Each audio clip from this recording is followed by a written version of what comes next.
Hi friends! Thanks for tuning in.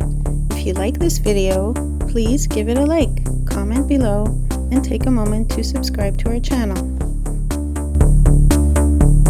Saint-Omer is a peaceful village in Quebec's Chaudière-Appalaches region. Nestled in central Quebec, this quaint municipality is home to 300 people and has breathtaking views of the surrounding landscape. Saint-Omer is part of the Lille Regional Municipality, known for its serene countryside and close-knit community. The people here mostly speak French, as it is the primary language for almost all its residents. The village has a rich local history and serves as a hub for agricultural activities in the area.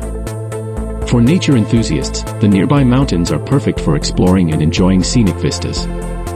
Saint-Omer might be small, but it has that warm, welcoming charm that makes it a perfect escape from busy city life. If you're traveling through Chaudière-Appalaches, this little gem is worth a visit.